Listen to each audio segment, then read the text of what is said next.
Assalamualaikum warahmatullahi wabarakatuh. Fight by the top, salam 5.000.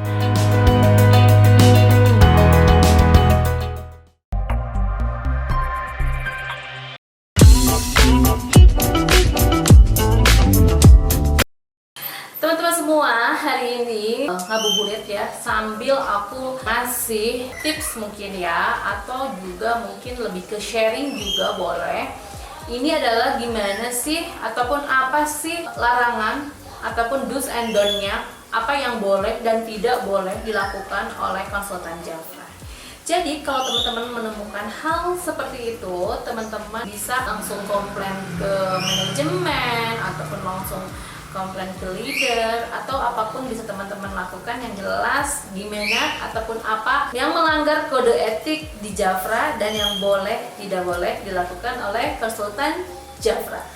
Nah, yang nggak boleh dilakukan oleh konsultan Jafra adalah cutting price. Jadi nggak boleh konsultan Jafra itu menjual di bawah harga katalog. Itu udah pasti melanggar kode etik banget ya teman-teman semua.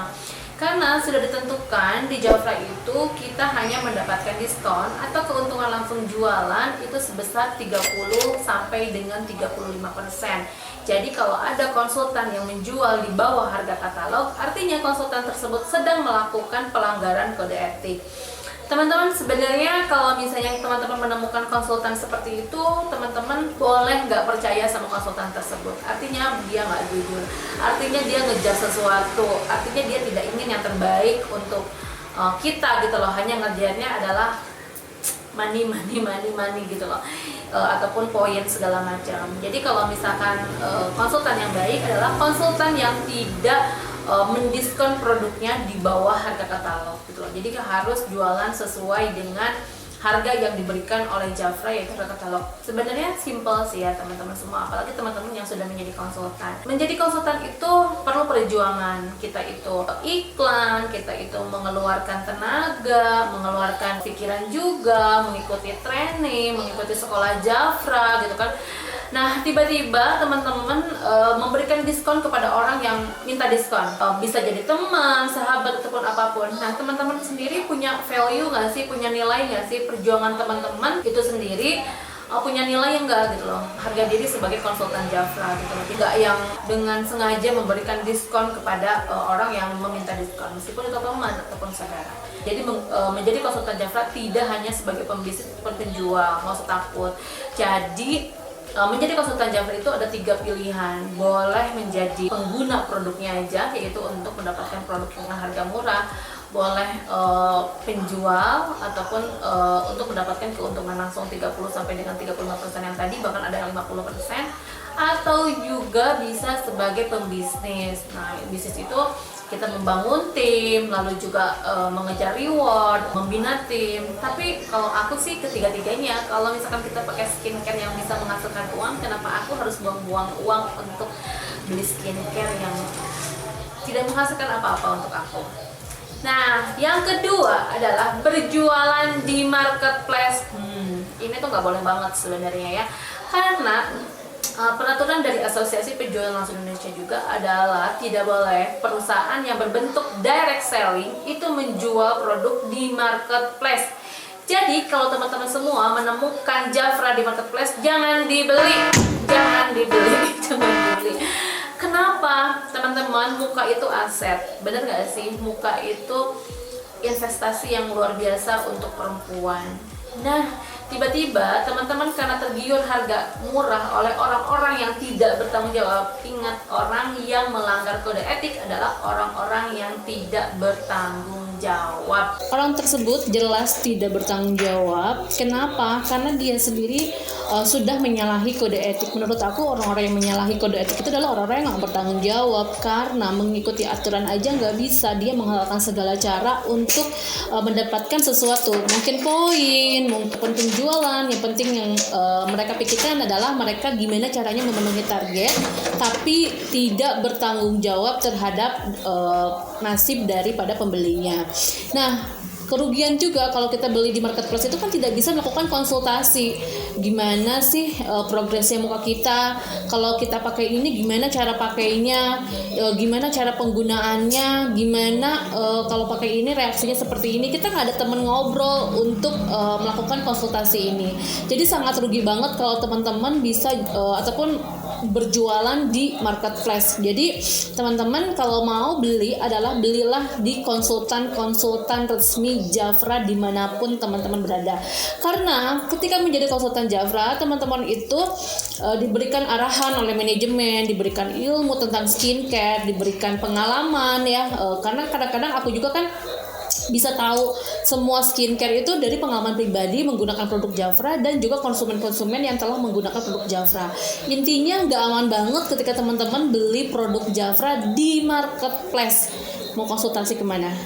Mau nanyain muka kita itu gimana, mau nanyain cara penggunaannya itu gimana. Dan jangan harap ketika teman-teman beli di marketplace teman-teman mau ataupun bisa melakukan konsultasi di konsultan resmi Jafra. Pasti orang tersebut nggak mau gitu loh, karena masa iya sih belinya di marketplace konsultasinya sama konsultan resmi, ya pasti nggak akan mau. Jadi teman-teman semua cermat ataupun cerdaslah ketika teman-teman membeli produk Jafra. Jangan sampai karena tergiur harga murah di marketplace teman-teman melakukan hal membuang uang. Menurut aku membuang uang ya, membeli di marketplace gitu loh. Karena kenapa membuang uang? Mungkin yang dikasih sama mereka itu gak cocok sama muka teman-teman semua. Karena produk Jafra semua bagus, tapi bukan berarti bagus juga untuk semua jenis kulit. Karena ada berbagai macam produk, beda masalah kulit, beda produk. Yang ketiga adalah teman-teman tidak boleh menghijack jaringan orang lain. Menghijack itu seperti apa? Jadi teman-teman semua nggak boleh, misalkan seseorang sudah join di jaringan lain, terus teman-teman rayu-rayu untuk pindah ke jaringan kita, itu nggak boleh. Jadi kalau mau pindah jaringan itu boleh, tapi setelah 1 tahun itu tidak aktif ataupun tidak ada pembelanjaan. Yang dinamakan konsultan aktif itu adalah konsultan yang order minimal 100 poin. Jadi kalau misalkan dalam 1 tahun itu teman-teman masih menjadi konsultan di bawah jaringan si A, teman-teman nggak bisa sekonyong-konyong diambillah si orang tersebut untuk pindah ke jaringan kita, meskipun kondisinya berantem sama upline-nya, meskipun kondisinya nggak cocok sama jaringannya, itu nggak ada alasan, pokoknya nggak boleh pindah ke jaringan orang lain. Itu namanya menghijack jaringan dan sangat menyalahi yang namanya kode etik. Teman-teman sudah manager up, itu teman-teman tidak boleh join multi level marketing lain yang sejenis ataupun yang tidak sejenis. Artinya teman-teman tidak boleh join multi level marketing lain. Artinya teman-teman diwajibkan untuk bertanggung jawab, membimbing timnya agar bisa merasakan apa yang teman-teman rasakan. Karena kalau misalkan teman-teman udah double multi level marketing kan pastinya terfokusnya tuh terbagi gitu loh. Jadi teman-teman harus bertanggung jawab terhadap jaringannya. Yang keenam, teman-teman nggak boleh upload gaji, nggak boleh upload komisi, nggak boleh upload transferan dari Jafra. Kenapa? Karena menjaga kefokusan teman-teman agar teman-teman itu niatnya itu benar-benar bekerja, tidak fokus terhadap angka gitu loh. Dan juga untuk menghindari kejahatan juga. Takutnya kan nanti ada orang yang gajinya ratusan juta, tiba-tiba itu sekian ratus juta, tiba-tiba ada orang yang mengincar akan menghipnotis ataupun mengambil ataupun gimana pun lah, intinya mengundang kejahatan. Lalu juga ingat, income di Jafra itu naik turun. Teman-teman akan dengan senang hatinya ketika teman-teman itu mengupload income-nya naik, bener nggak sih? Tapi ketika income turun, teman-teman kan nggak akan mau upload. Terus teman-teman melihat temannya yang lain itu upload dengan income sekian, teman-teman akan mulai tuh terganggu fokusnya, kok dia income-nya segitu sih, aku segini. Nah, agar teman-teman tidak hanya terfokus terhadap angka, tapi terfokus terhadap juga kualitas dari teman-teman semua gitu loh. Jadi sangat adil ya menurut aku di sini. Lalu yang ketujuh, teman-teman nggak boleh buka stokis ataupun toko atau outlet untuk membuka outletnya Jafra. Kenapa sih seperti itu? Karena nanti orang-orang yang maju di Jafra dikhawatirkan adalah orang-orang yang memiliki uang banyak, sedangkan yang kurang modal ya akan akhirnya tertindas gitu loh. Karena kebayang gak sih kalau aku nih, alhamdulillah sudah punya ruko dari Jafra. Tiba-tiba aku bikinlah si ruko Jafra, stokis Sukabumi. Orang-orang akan langsung ke aku dong. Ya kan?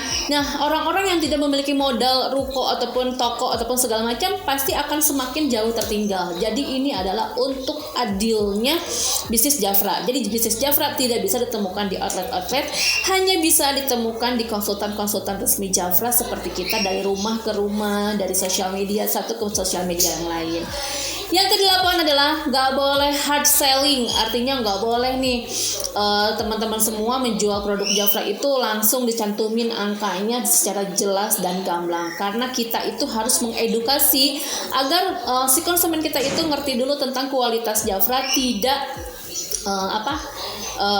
tidak hanya ngomongin tentang value, aku bilang juga. Jadi nggak boleh jualan secara hard selling, soft selling aja, atau story selling juga bisa. Yang ke-9 adalah nggak boleh overclaim. Jadi harus berbicara sesuai fakta. Maksudnya seperti apa sih overclaim itu? Misalnya jerawat akan sembuh dalam waktu 2 minggu, atau stretch mark akan hilang, ataupun ini adalah krim mengobati flek. Karena Jafra bukan obat juga gitu loh ya, Jafra bukan obat.